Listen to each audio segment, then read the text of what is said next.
Trop de retournements de situation dans ces éliminatoires de la Coupe du Monde 2026 zone Afrique. Trop de suspense dans ces éliminatoires. En tout cas, comme je cesse de le dire dans mes vidéos depuis quelques jours, le football a vraiment changé. Ce jour, lors de cette 6e journée, un match du groupe C a opposé le Nigeria au Zimbabwe. Ce match s'est soldé par le score de 1 but partout.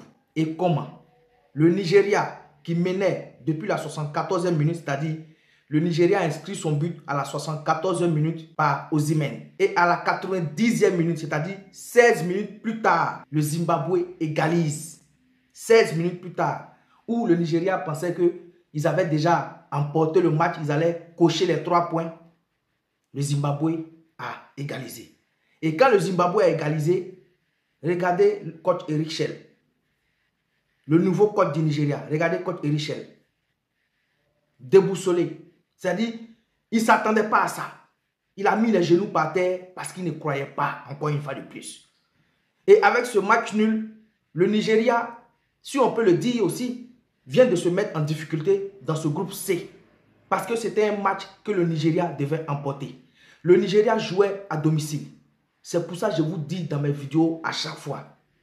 Si, avec tout ce que nous voyons, tous ces résultats que nous voyons depuis quelques jours, depuis que ces éliminatoires ont débuté, si ton équipe ou bien ton pays a réussi à cocher les 3 points, pendant que d'autres équipes sont en train de souffrir pour avoir même ne serait-ce qu'un point, il faut vraiment remercier Dieu. Ça ne veut pas dire que parce que les autres équipes ont eu 1 point, ou bien ont perdu, ou bien ont souffert pour gagner, nous aussi on doit souffrir pour gagner. Mais c'est juste pour vous dire que le niveau du football africain a évolué. Il n'y a plus de petites équipes. C'est plus comme dans les années 70, dans les années 80, 90, ou même dans les années 2000, où quand on dit Nigeria, Zimbabwe, on dit oh, en aller-retour, le Nigeria va l'emporter. Et voilà. C'est pour vous dire que le football a changé. Et avec ce match nul dans le groupe C, le Nigeria pointe désormais à la 4e place avec 7 points. Comme vous pouvez le voir sur ce tableau, l'Afrique du Sud est premier avec 13 points. Le Rwanda est 2e avec 8 points. Le Bénin est 3e avec 8 points. Et le Nigeria est 4e avec 7 points. Si vous suivez bien ces éliminatoires, depuis le début jusqu'à cette 6e journée, les grosses équipes africaines, c'est-à-dire les grosses équipes au plan mondial en Afrique ici, sont en difficulté. La plupart d'entre elles sont en difficulté dans leur groupe. Il ne faut plus minimiser une équipe. Il ne faut pas dire que comme on est le Nigeria, comme on est la Côte d'Ivoire, comme on est le Cameroun, comme on est le Sénégal, comme on est l'Égypte, comme on est la Tunisie, donc l'équipe qui vient jouer contre nous, vient nous regarder jouer, ou bien ils viennent pour nos beaux yeux. Non, ils viennent aussi, ces équipes-là, qui n'ont jamais participé au mondial, veulent aussi participer au mondial.